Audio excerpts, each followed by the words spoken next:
สบายดีเดี๋ยวนี้ก็7 โมงตอนเช้าพวกเขาก็ยังอยู่ปากเซทั้งหน้าก็สิเป็นครีมของเนาะเดี๋ยวนี้พวกเขายังอยู่โรงแรม In Touch Riverside Hotel สิอยู่ทั้งหน้าครีมของเนาะที่เป็นห้องแรม1 2 3 4 สั้นวิดีโอนี้เขากับสิถ่ายให้พี่น้องได้เบิ่งเนาะว่าอาหารเช้าเพิ่นมีอย่างแน่ห้องแรมนี้คืนหนึ่ง$46เนาะมีเบรคฟาสต์มานำ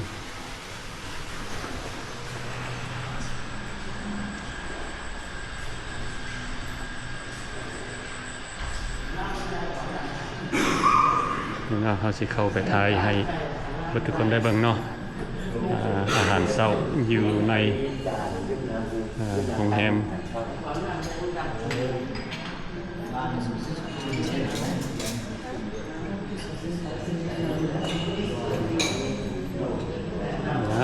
สบายดีไอ้หอยที่กินอย่างนี้กาแฟวันนี้กาแฟดำโอ้ตักเอาอย่างสิบ่เอาเลย น้อยยังได้กันไหน เอาเลยยาดมันเป็นหลักการ อันนั้นเป็นนมอะไรนมข้น โอ้นมข้น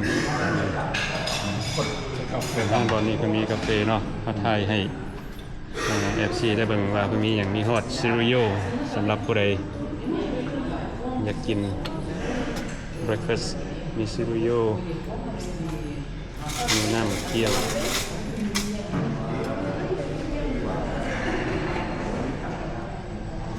ต่อมาพี่มันก็มีสลัด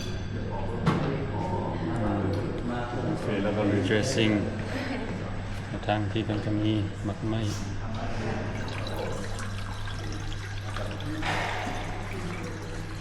มีกระป๋องโก้ข้าวจีคัพเค้ก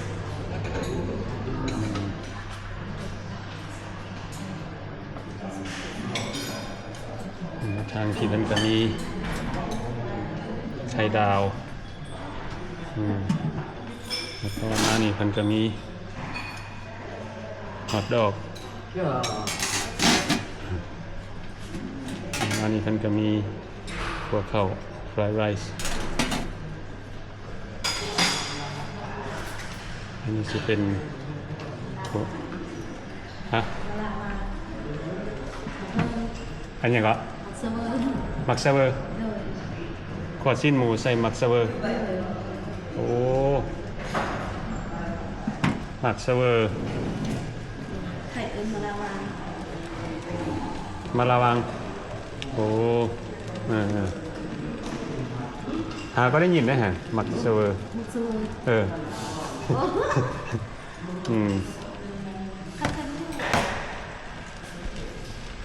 นี่แต่มักเซเวอร์เลยบอกโอเคอันหูอยู่มันเป็นแบบใดครับแต่ว่าข่อยบ่ฮู้ชื่อ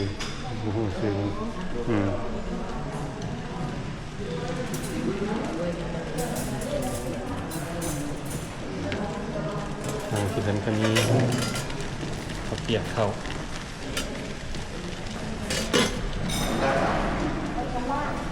แล้วเพิ่นก็มีน้ำซุปเนาะอันนี้เป็นน้ำซุปเฟอร์สำหรับผู้ใดอยากกินเฟอร์มันก็มีเครื่องปรุงเฟอร์อาหารพวกนี้จะเป็นแม่ครัวบ่แต่งบ่โอ้มีจักคนนี่แต่ง3 คนเนาะโอ้แต่ว่าทุกๆเช้านี่สิเป็นแบบโหมดนี่บ่หรือว่าเพิ่นนี้แต่มันเป็นแบบอาหารนึงซับกันโอ้วันนี้ออกเร็วมื้ออื่นออกเร็วโอ้เปลี่ยนเรื่อยๆเนาะโอ้ยนี่มื้อนี้เป็นเฟอร์วันเขาเปียกเสร็จมื้ออื่นนี่มีเหลืองโอ้พวกนั้นก็สิเป็นอาหารใหม่คือกันเนาะมื้ออื่นนี่เนาะโดยมีแต่มังไม้ขนมปังไข่ดาวเป็นตัวเก่าฮอทดอกกันนั้นไม่ซับกันโอ้ดีโอ้คักหลายโรงแรมนี่ เออโอเคขอบใจเด้อสีซิมลองเบิ่งสีซิมลองเบิ่งว่าเป็นจังได แซ่บ แซ่บแซ่บแน่นอนเบิ่งนี่โอ้เป็นแต่แซ่บหลายซับกัน โอเคขอบใจเด้อวันนี้เราก็สิไปนั่งกินเนาะ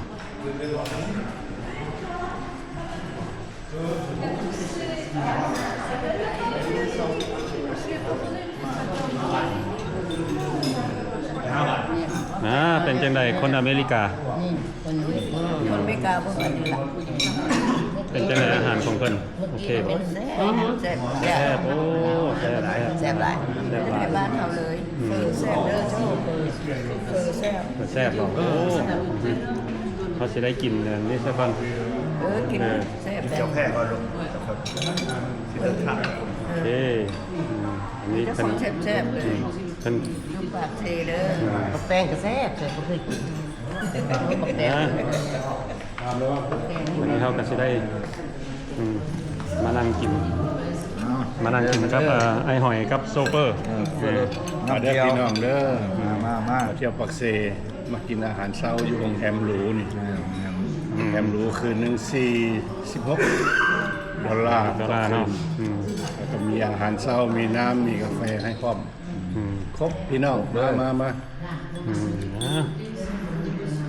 นี่เขากับบ่ได้เป็นคนกินหลายเนาะ breakfast เรากินแบบพอเพียงแม่ธรรมดามีขวดข้าวชิมดูขวดข้าวของเพิ่น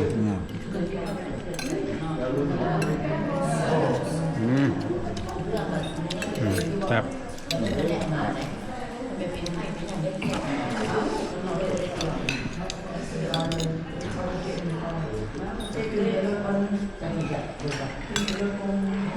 วันนี้ก็ได้มายุงแฮมนี้นำกันครับแฟมิลี่มาจากแคลิฟอร์เนีย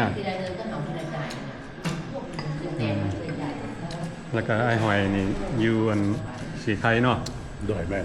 เพิ่นก็เคยอยู่อเมริกาคือกันโดยแมนเพิ่นไปอเมริกามา16 ปีคือกัน16 ปีเนาะแล้วเนี่ยครับไปขึ้นอยู่เนาะบวกกับครับบวกครับมาแล้วมาเลยมันตัดสินใจมาเลยกลับมาอยู่บ้านเฮาหลายคนเกิดแบบนั้นเลยได้ไปอยู่ต่างประเทศหลายปีแล้วก็กลับมาเลยกลับมาอยู่บ้านเฮาเลยสบายสบายก็ไปแล้วดอลลาร์แล้วเงินดอลลาร์การลากเงินกีบใส่เงินกีบเอาใช้ใจมันถือเลยอยู่บ้านเฮามันมองเงินกีบลายเลยเงินดอลลาร์มันหน่อยคันสิว่าแล้วมันถือสำหรับคนเอามาแต่ต่างประเทศแม่หาเงินอยู่นอกมาใส่อยู่บ้านอยู่ลาวแต่หาเงินอยู่นี่มันก็หายากแม่นแต่ก็พออยู่ได้หายากแม่นหายากอีหลีอยู่บ้านเฮานี่ครับพออยู่ได้เนาะโดยอยู่ได้แต่ว่าที่ให้มีเงินเก็บเงินท่อนเป็นไปได้ยากพอได้กินถ้าหาเงินอยู่เมืองนอกอยู่อเมริกามาใช้อยู่แล้วอยู่บ้านเฮาก็โอเคทั่วครับแต่ว่าอยู่อเมริกานี่หลายคนได้ทุกแม่นทุกอันย้อนเฮ็ดเวียกเฮ็ดงาน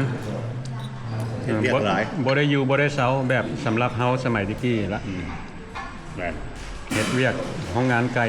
เซาปลายปีบ่ได้อยู่บ่ได้เซา6 มื้อตลอดบางเทื่อก็7 มื้อเฮ็ดเวียกหลายเฮ็ดเวียกหลายอยู่อเมริกาเฮ็ดเวียกหลายแม่นแท้อยู่บ้านเฮานี่สบายบ่คนเขาเจ้าบ่เขาจะบ่มีเงินหลายนะก็มีความสุขอยู่บ้านเฮานะโอ้สัตว์ของหวานเลยของหวานก่อนคนอายุสูงก็กินของหวานบนนุ่มเบิ่งกินของหวานก็ฮู้แล้วว่าอายุเท่าไหร่ฮู้แล้วบ่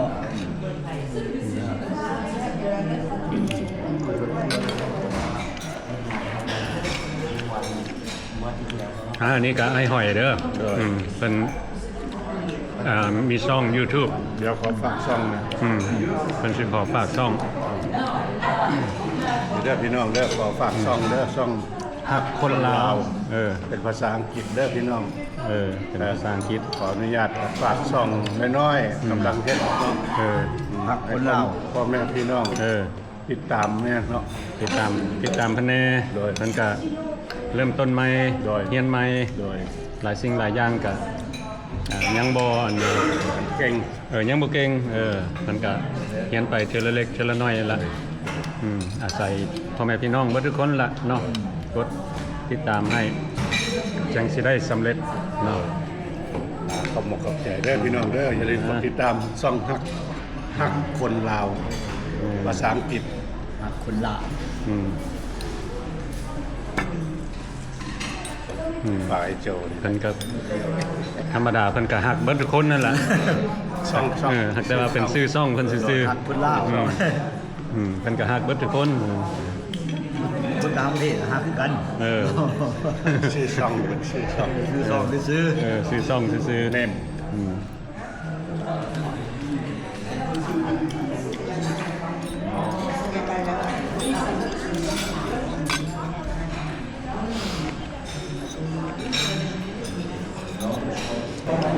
เบิ่งเจ้า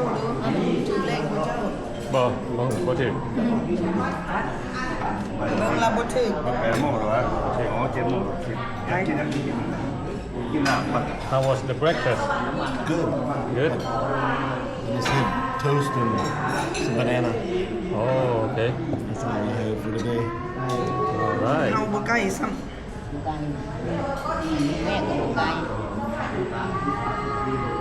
นี่ก็ได้มาพักเช้าน้ำกัน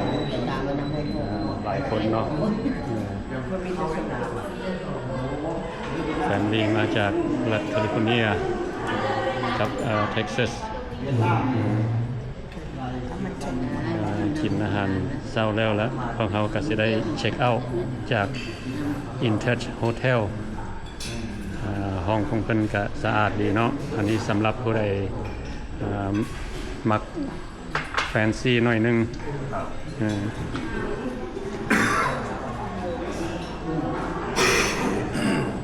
How you guys like the room?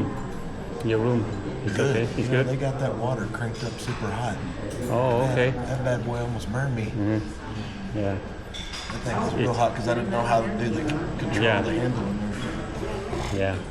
But yeah, it was good. Very good. โอเคเป็นมักหลายคนก็มักเนาะคืนหนึ่ง$46พอลุงเป็นจังไดห้องมักอยู่บ่ โอ้นัมเบอร์วันสิ Number 1โอ้ผสมราคาแล้วเนาะ สมราคา30 บาทเนาะ สม ร้อนขึ้นเลย สมราคา ครับดีเบิดมักขันมาสนามมันนอนนี่ โอ้ ขันเนาะ แน่ไม่ได้เลยดิ ไม่แน่ไม่ได้ โอ้แนมเห็นน้ำของเนาะ ได้เป็นของครับเดี๋ยวว่า โอเคเป็นจิตใจโอเค รอเรื่องก่อนเองนะเดี๋ยวพ่อกำลังเดินเอง โอเคพวกเราก็สิได้เช็คเอาท์แล้วก็เดินทางต่อแล้วก็สิได้ถ่ายให้พี่น้องได้เบิ่งเนาะวิดีโอเกี่ยวกับอยู่ประเทศลาวโอเคเป็นยังไงก็ขอบใจเบิดทุกคนที่เข้ามาเบิ่งวิดีโอของเรา